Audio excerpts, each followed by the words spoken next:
Assalamualaikum, salam sejahtera dan salam dadah terkawal 2025 buat seluruh keluarga Malaysia. Anda bersama saya Ain Nabila dan ini berita AADK edisi 29 November 2021. Antara tajuk utama edisi ini, AADK komited jadikan Perak sebagai pusat rujukan anti dadah negara. Puspan Bukit Cabang siap siaga terima kemasukan klien. Allah, janganlah duduk seorang diri macam tu. Jadikan PKP ini peluang untuk rapatkan balik hubungan. Telefon kawan-kawan, tanya khabar. Kalau ada masalah, jangan pendam. Kongsikan, minta bantuan. Kesihatan mental juga sangat penting untuk kita jaga, tambah lagi dengan situasi COVID-19 ini. Amalkan 3W, wash, wear and warn dan elakkan 3S. Tempat sesak, kawasan sempit dan sembang dekat-dekat. Kekalkan kecergasan dan jaga kesihatan anda. Sama-sama kita jaga kita. Budayakan normal baharu, bersama-sama kita putuskan rantaian COVID-19. Ketua Pengarah Agensi Anti-Dadah Kebangsaan Tuan Sutekno Ahmad Belon mempengerusikan mesyuarat pengurusan utama atau MPU baru-baru ini. Mesyuarat yang berlangsung di Pusat Latihan AADK atau Plak Sungai Petani Kedah diadakan sempena program turun padang beliau bagi sesi ramah mesra dengan keluarga AADK di Pusat Tanggungjawab berkenaan. Dalam rangka lawatan kerja tersebut, Tuan Sutekno berkesempatan mendengar taklimat mengenai hala tuju Plak ke arah Pusat Rujuk Anti-Dadah Negara dan perkhidmatan latihan terbaik oleh Pengarah Plak Dr. Muhammad Rafidi Jusoh. Justru, beliau berharap Plak akan menjadi sebuah pusat latihan yang berperanan melahirkan para pegawai AADK berkemahiran tinggi, berdisiplin dan berintegriti dalam melaksanakan tugas yang digalas. Dalam perkembangan berkaitan, selain meninjau fasiliti yang disediakan di Plak, Tuan Sutekno juga meluangkan masa menjayakan aktiviti Jom Hijau dengan menanam pokok lemon bagi menyerikan laman sitrus Plak. Turut menyertai program terbabit Timbalan Ketua Pengarah Pengurusan AADK Puan Chan Hon Jin dan Timbalan Ketua Pengarah Operasi AADK Datuk Dr. Muhammad Sadi Muhammad Amin. Ada kalanya dalam mendidik anak-anak, ibu bapa secara tidak sengaja berkelakuan pilih kasih dalam memberi kasih sayang atau perhatian. Zahirkan kasih sayang terhadap anak-anak. Jika perlu ditegur, tegurlah dengan kasih sayang.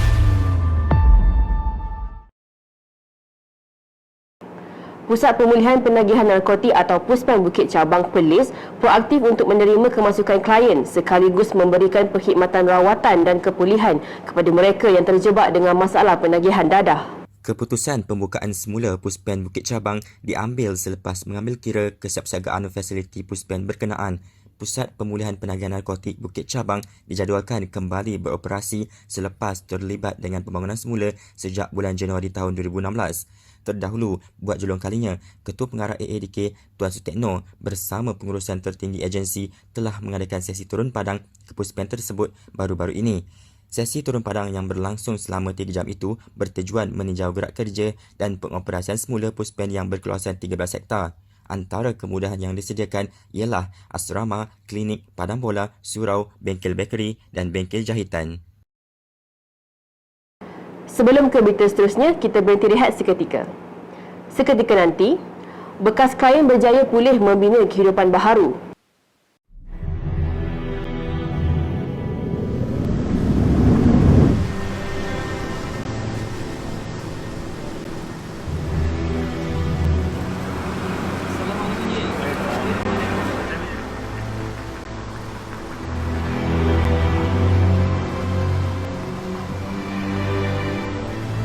Ramai menipu diri semata-mata mahu melanggar SOP.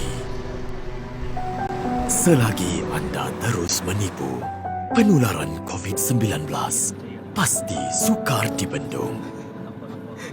Impak semakin parah, pendidikan semakin parah, ekonomi semakin parah, kelangsungan kehidupan semakin bertambah parah.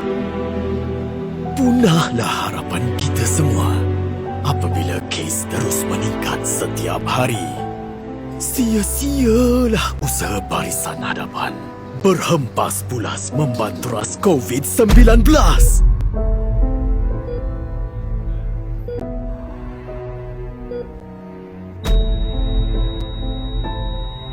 Ayo, bersama kerajaan, kita lawan bersama. Amalkan SOP kerana COVID-19 tidak memilih mangsa.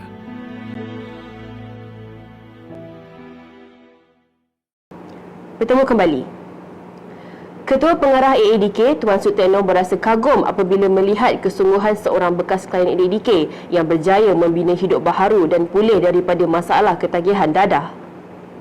Klien yang pernah mengikuti program rawatan dan pemulihan di AADK kini aktif bersama komuniti setempat selain mengusahakan perniagaan penternakan lembu dan kambing hingga mampu meraih pendapatan kasar sebanyak RM5,000 sebulan. Sepanjang tempoh pengawasan, bekas klien AADK daerah Perlis Selatan itu menunjukkan komitmen yang baik terhadap program rawatan selain bersemangat tinggi untuk terus pulih.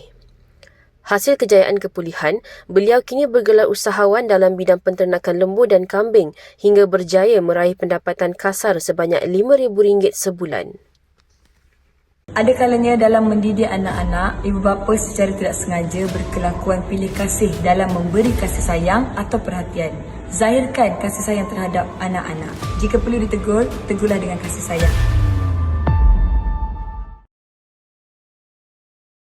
Timbalan Ketua Pengarah Operasi AADK, Datuk Dr. Muhammad Sadir Muhammad Amin mengadakan sesi turun padang ke Institut Pemulihan Dadah Jelebu Negeri Sembilan yang dikendalikan Jabatan Penjara Malaysia. Sesi turun padang itu adalah untuk meningkatkan kerjasama dua agensi dalam usaha memulihkan individu terlibat jenayah, pelancongan sosial dan jenayah.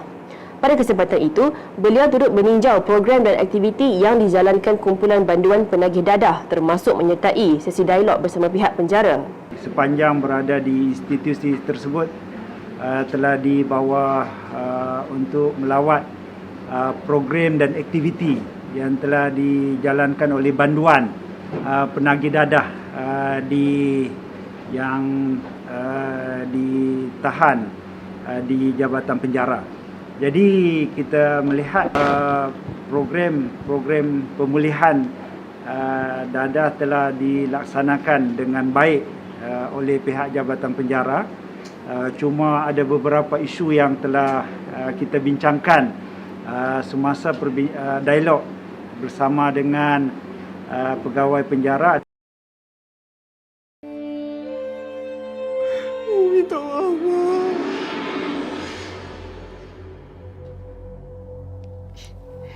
Kalau kau nak kau bayarlah. Aku mana ada duit. Ni aku sedut, nanti aku datang bawa duit. Aku bagi kau Boleh lah. Eh,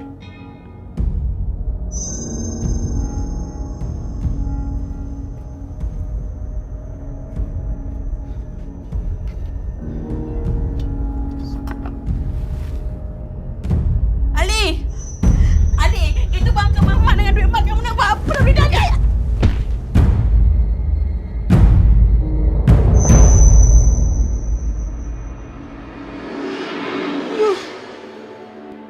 Minta maaf. Jauhi dadah. Dadah membunuh. AADK Timur Laut menganjurkan kursus kerjaya bagi memberi peluang kepada klien dalam komuniti menimba ilmu baharu berasaskan pertanian. Kursus yang dijalankan bersama Rakan Strategi Persatuan Kebajikan Hope Worldwide itu juga bertujuan membantu golongan klien menjana pendapatan sendiri dari rumah. Kita ada projek kerjaya, kursus kerjaya kepada klien dalam komuniti kami. So ini adalah satu usaha, inisiatif baru yang kami ambil untuk membantu klien-klien kami di AADK Daerah Timur Laut. So untuk makluman, kita buat kerjaya, kursus kerjaya ini bersama dengan Hope Worldwide Malaysia, di mana satu NGO yang sangat committed di sekitar Pulau Pinang. So kami buat bersama-sama dengan mereka, bersama dengan JKPD dan juga CCH daerah AADK Daerah Timur Laut. So untuk makluman, ini merupakan salah satu kursus kerjaya. Di samping ada kursus kerjaya yang lain, so ini merupakan salah satu di mana kita akan bekalkan tanah. Tanah ni dia ada telur cacing dalam ini, dan juga kita ada bajada, and kita akan bagi tower, and then kita akan bagi benih. So ini merupakan benih pakcoy ya. Okey, so untuk makluman ya, program ini kita buat untuk membantu klien-klien terutamanya yang kehilangan punca pendapatan semasa waktu pandemik. Untuk makluman, yang ini merupakan sponsor daripada Hope Worldwide Malaysia. So kita akan gunakan untuk klien kita. Untuk makluman ya, mereka akan bawa balik benda ni. So mereka akan mereka akan cuba dalam 3 bulan. Mereka akan cuba sendiri di rumah. Okey, untuk makluman apa ni vertical compost tower. Okey, dekat rumah selalunya kita masak, selepas masak kita ada sisa-sisa tu kita akan buang begitu sahaja dalam tong sampah. So kita sebenarnya boleh recycle benda-benda tu untuk benda-benda yang bermanfaat seperti ini. So melalui ini kita boleh kekalkan kita punya kehijauan dan juga kurangkan sisa-sisa makanan yang kita buang. Bos, ni dokumen ni. Tak suruh. Asal nampak macam serabut Mana tak serabut ni, kerja melambak ni, tak siap lagi, pening kepala lah. Ambil ya, bos.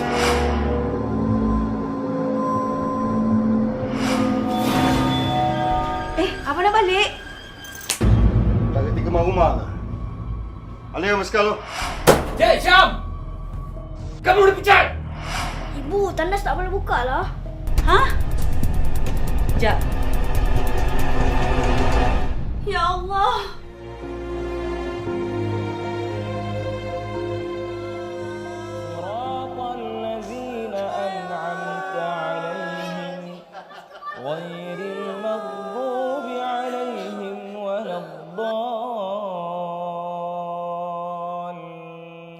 Dadah penghancur kebahagiaan.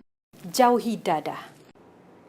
AADK komited untuk menghijaukan kawasan berisiko tinggi atau KBT bagi mencapai petunjuk prestasi utama atau KPI agensi sempena 100 Hari Aspirasi Keluarga Malaysia.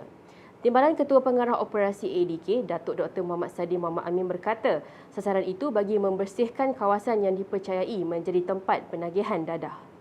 Dan sepanjang pemeriksaan ini, kita dapati usaha-usaha yang positif yang telah dilaksanakan, khususnya bagaimana kerjasama di antara AADK dengan pihak PBT, ya, Majlis Perbandaran, untuk membersihkan port ini.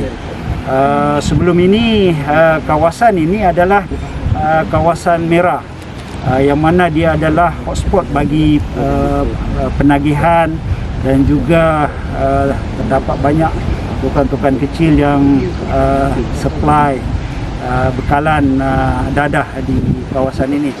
Tetapi alhamdulillah dengan kerjasama yang telah dilaksanakan pada awal Februari tahun ini, kita dapati kawasan yang panjangnya lebih kurang setengah kilometer telah dibersihkan dengan jentolak, dan tukan-tukan pun telah ditahan, dan kita dapati tidak ada lagi aktiviti penagihan di kawasan ini. Dalam pada itu, beliau yakin dengan kerjasama semua pihak AADK mampu menghijaukan kawasan KBT sekaligus mencapai matlamat dadah terkawal 2025. Jadi saya yakin dengan kerjasama semua pihak dan juga proses kita membuat maintenance supaya tempat ini sentiasa bersih akan membolehkan tidak ada lagi aktiviti penagihan di kawasan Kajang Utama, ya, di kawasan Kajang Utama.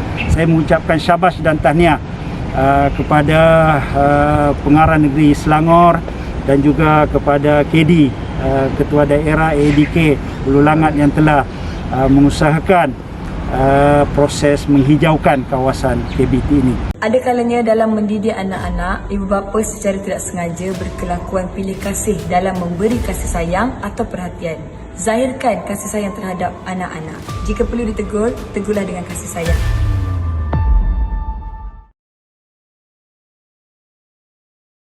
Baik, kita teruskan dengan segmen Charity AADK. Pada minggu ini, segmen Charity merupakan seorang pegawai yang berdedikasi. Siapakah beliau? Jom sama-sama kita saksikan. Bismillahirrahmanirrahim. Assalamualaikum warahmatullahi wabarakatuh dan salam sejahtera. Saya Muhammad Khairul Nizam bin Basri, bertugas sebagai Ketua Daerah di AADK Daerah Hulu Terengganu. Saya berumur 37 tahun dan berasal dari Kota Baru, Kelantan. Saya telah berkahwin dan mempunyai 3 orang cahaya mata. Saya telah memulakan tugas dalam perkhidmatan awam bermula pada tahun 2006, di mana saya telah bertugas di AEDK daerah Jeli sebagai penolong pegawai anti dadah. Saya bertugas di AEDK daerah Jeli selama 8 tahun, bermula pada tahun 2006 sehingga 2014. Kemudian, saya telah bertukar ke AEDK daerah Tanah Merah selama 4 tahun, bermula pada tahun 2014 sehingga 2018. Kemudian, saya telah diberi kenaikan pangkat ke penolong pegawai anti dadah grade S32 bermula pada tahun 2018 sehingga 2021 di Puspen Jerantut. Dan sekarang bermula pada tahun 2021 saya bertugas di AEDK daerah Hulu Terengganu. Bagi saya, cabaran paling besar sepanjang saya berkhidmat dalam AEDK adalah bila mana saya telah dinaikkan pangkat dan diarah untuk bertugas di Puspen Jerantut. Seperti mana yang kita semua maklum, cara dan teknik bekerja di daerah dan pusat pemulihan agak berbeza. Di daerah, kita akan banyak terlibat dalam pelbagai unit seperti unit pemulihan, pencegahan dan penguasaan, yang mana kita akan banyak terlibat dengan masyarakat, NGO, jabatan kerajaan dan klien. Berbeza dengan tugas di pemulihan, kita akan lebih tertumpu kepada dalam aspek pemulihan klien, dan kita dapat lihat kita akan lebih rapat dengan klien, cuba untuk mendalami apa permasalahan yang dia ada untuk memastikan klien yang masuk ke pusat pemulihan itu mendapat perkhidmatan kita yang terbaik. Walaupun saya bertugas hampir 12 tahun di AEDK daerah, tapi bagi saya, pengalaman saya bertugas di pusat pemulihan adalah satu bentuk dimensi yang sangat berbeza bagi saya. Semasa bertugas di sana, saya banyak belajar berkenaan dengan penagih dadah dengan lebih mendalam dan agak berbeza berbanding dengan apa yang kita alami semasa di daerah. Perkara ini bagi saya amat bagus dan saya sangat bersyukur kerana saya dapat menimba pengalaman di daerah dan juga di pusat pemulihan dan memberi saya lebih variasi dalam perkhidmatan saya dalam AEDK selama ini. Pesanan saya kepada masyarakat sebagai seorang kaki tangan AEDK adalah masyarakat tidak seharusnya membuat satu diskriminasi kepada penagih dan bekas penagih dadah dan beranggapan bahawa mereka ini tidak dapat dipulihkan. Sebenarnya tuan-tuan dan puan-puan semua, penagih dadah memerlukan sokongan dan juga bantuan daripada masyarakat untuk terus menyokong mereka untuk terus pulih daripada penagihan dadah. Masyarakat sebenarnya memainkan peranan besar dalam aspek kepulihan penagihan dadah. Pihak AEDK sendiri telah banyak membuat promosi dan juga hebahan berkaitan dengan masalah penagihan dadah, dan kami di AEDK daerah ini telah banyak terlibat dalam pelbagai program yang mana kami cuba untuk mengintegrasikan penagih dadah ini ke dalam masyarakat.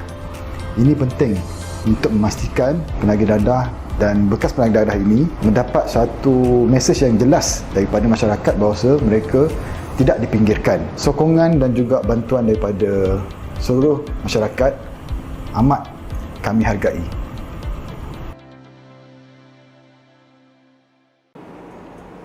Segmen Charity AEDK menutup tirai berita AEDK kali ini. Kepulihan anda, keprihatinan kami. Lebih baik cegah. Terus ikuti AEDK TV dengan subscribe dan like di saluran YouTube Mr. AEDK. Salam hormat, Assalamualaikum dan jumpa lagi.